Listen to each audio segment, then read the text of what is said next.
Ladies, welcome, welcome. Hannah, Ana, Grasa. So wonderful to have you here in beautiful Sevilla at the Financing for Development Summit.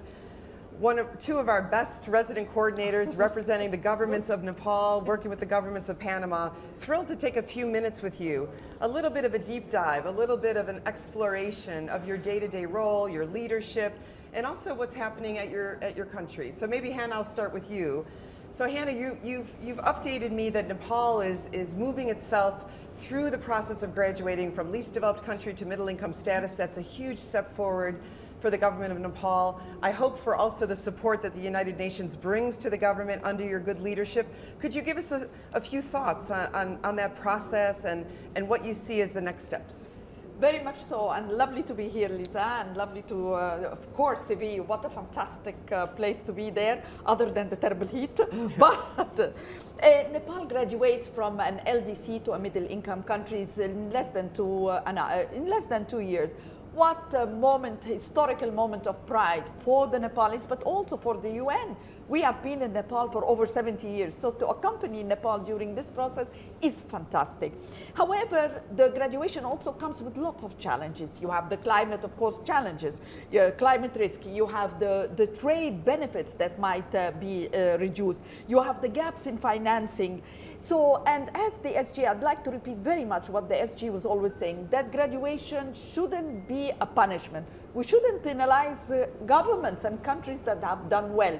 We should be there to support the governments so that they ensure a smooth transition, or a graduation that is smooth in transition and supported until the countries and the governments are on firm grounds. 100%, Hannah. What do you think are some of the opportunities? I mean, as a resident coordinator, of course, you are leading the UN country teams and all of the work that is represented by that UN development system. Are you seeing unique opportunities at this critical time, maybe to build foundational work for future investments? Here we are at the Financing for Development Summit. So I'm sure you're in many events, you're probably with your counterparts hearing their vision. How do you see that coming forward in Nepal? First of all, I'd like to say that the current compromise of the Seville, compromise of the Seville, is really a fantastic opportunity because it did include what are the challenges and include recommendation for countries in transition, and that is in our region where I work with is Nepal, Laos, and Bangladesh. And one of the excellent opportunities has been this regional collaboration. They've done a great job, the three governments coming together. And this is where the UN has been a great support, because it was really the UN agency, the UN resident coordinator agencies who have worked with the governments in the three countries in terms of getting them together and resulting in exchanging views, it's really one of the best examples of the South-South collaboration. So for us, this process has really strengthened even the partnership of the UN to the governments more, and I love this solidarity that happened between the three countries. Fantastic, fantastic example of regional cooperation, but also UN collaboration under government leadership. Truly one of the themes I think that's coming through in the outcome document as we're all looking at opportunities for change. I'm gonna shift over to my friend Ana Grasa, who is our wonderful resident coordinator in Panama.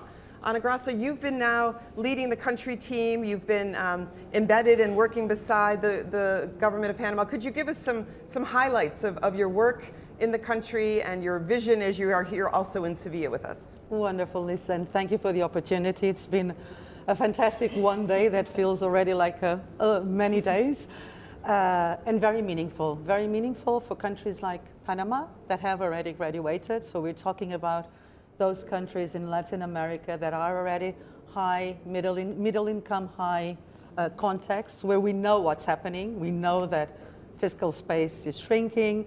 We know that these countries have, like Panama has a vibrant economy, vibrant private sector, but at the same time, deep inequalities, and that they're struggling to unlock that capital, that investment that is required to bring change for the countries, particularly because of the high inequalities. And this is an issue, a very big issue in Panama, actually. So very interesting to really see these commitments a lot of them, we are already putting them in action, right? So that's why also I think it's been so powerful to hear the messages here in Sevilla at the Financing for Development, because we are working to bring those partnerships, innovative partnerships in these contexts where you can actually leverage financing from multilateral development banks. And we are doing it in Panama with academia. We have a very strong partnership with CAF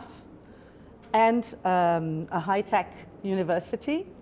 And we've managed to mobilize, leverage through CAF and some of our agencies, UNDP, UNFPA, over $90 million for technical education that leads directly to jobs. And I think that this is the purpose of our role in these countries, is how can we overcome, informality, how can we really make sure that youth in these countries that are looking for opportunities for jobs, how can we really find those ways and transform education for that? So that is just one of the opportunities that we see very much happening in Panama.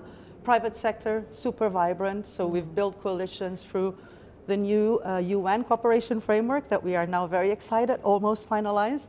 And we build a partnership with a network of over 200 actually multinational and smaller media private sector that is already translating concrete business into social impact, whether it's through sustainable coffee production with indigenous communities, whether it's through tech partnerships with also with UNDP, FAO. So we are bringing the system and bringing the capacities of all the system to really make these partnerships deliver change for people and for the planet. And of course, SDG Fund. SDG Fund in Panama. It's been a catalytic funding that we have been able to scale up on a project that has to do with municipal markets and food systems, so circular economy, zero waste, sustainable gastronomy. We started with one market, we are now expanding to another one. And again, partnerships with the Smithsonian Institute, private sector, universities, and just it really shows what partnerships can do in terms of development financing in countries that are really struggling to get that scale. And this is what we need, is the scale. Anna, I love the way you link this large concept that can be confusing to some, this idea of blended finance and all the work of the multilateral banks and sovereign governments and ministries and UN, but you bring it right down to the communities and those young people who need that employment, who need that first job, who need that security when life isn't easy, even in a middle-income country, right? There is great inequality, and I think that is such a role to leave no one behind, is regardless of our country contexts, we're always looking to make sure that we are not leaving anyone behind. I would love to ask both of you, the resident coordinator job is a unique one. In some ways you're leading from behind, but in some ways, in a way you're out in front. I would love to hear what is the favorite, the best part of your job and what you feel you bring to it, but also what it might give to you. So maybe I'll start with you, Hannah. Fantastic. I think I love the RC job. I love it. It takes time to grow on you, to learn how to do it. But let me give you some examples, for example, of what I feel very proud leading to this moment here we are in the conference.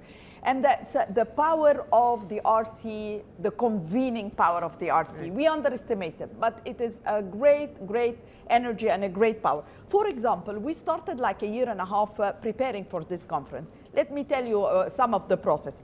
We started by how do we support governments in this? How can we help government in mobilizing resources for sustainable development? So last year, April 2024, we mobilized together with the investment board of Nepal.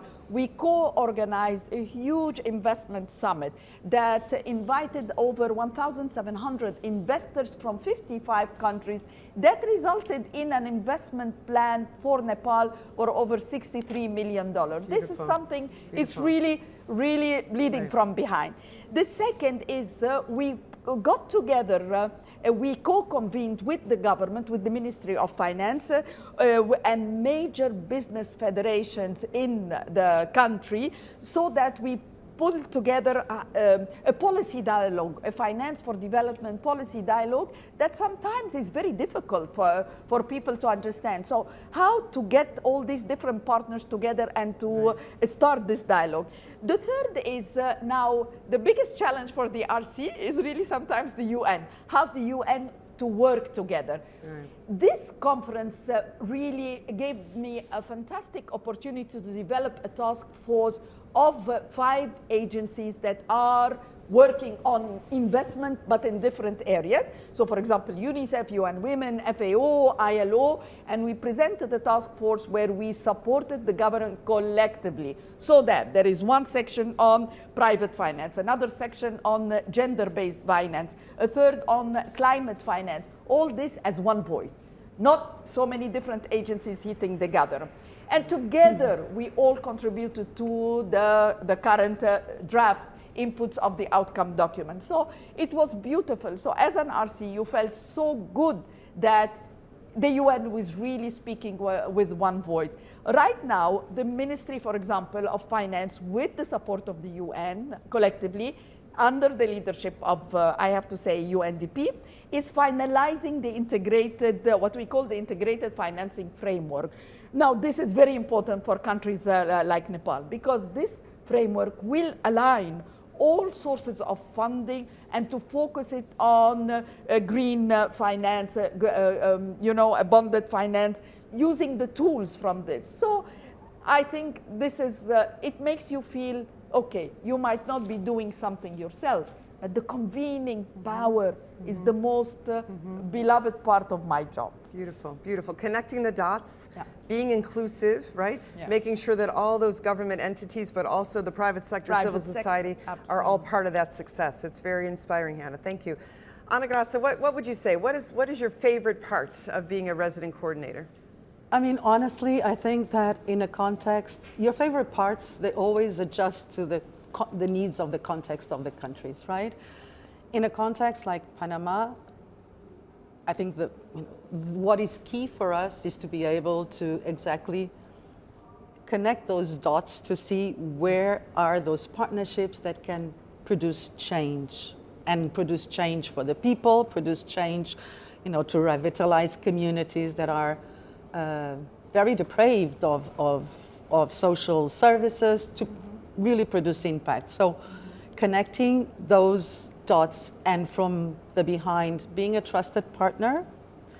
And I think that the UN has that ability of being a very trusted partner in countries, even in high-income countries where it's hard often to prove that relevance, because you need to be able to have that top-notch policy expertise, the networks, the international and regional capacity to also give that exposition and to the country, right? So I think that relevance and that challenge is what keeps the heart beating, because you're always finding ways to bring it a step closer, whether it's with big companies or science institutes, technology. There's always new opportunities to make that difference. And I think that the trust and the ability of also looking at the system and see where is the capacity that is needed for that very expert, whether it's an investment policy review or what Anna mentioned, the integrated national financing framework.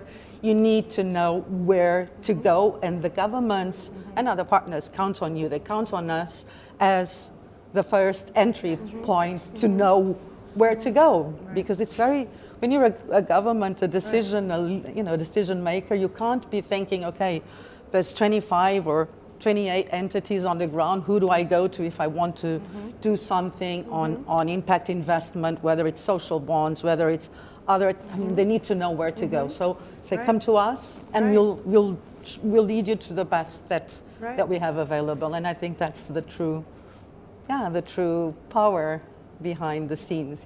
It sounds like you're both saying that resident coordinators make the UN user-friendly. Definitely. We're making service, we're giving a one united development offer to government, exactly. instead of all these perhaps confusing or mixed messages, right? Trying to Exactly. unify and have the force of unity as we go forth to government to reach those SDGs. Absolutely. It is Definitely. really the sum of the UN. That's right. I have been in the system for a long time, and I've Right. worked in one agency for a long time. I never appreciated the UN as much as I do now as Right. an RC, because it's really the power. You don't know Right. the value of the UN Right. until you really work as an RC, Right. and you see, my God, the collective power that we Right. bring to Right. the table. Fantastic. So channeling the power of unity, Yeah. flying the flag high for multilateralism in the United Nations. Thank you both so much for your time. Thank you for Thank you. representing your countries and your teams here in Sevilla. And we look forward to more good work. Thank Thank you. you so All much. the best. Thank you. Thank Thank you. you.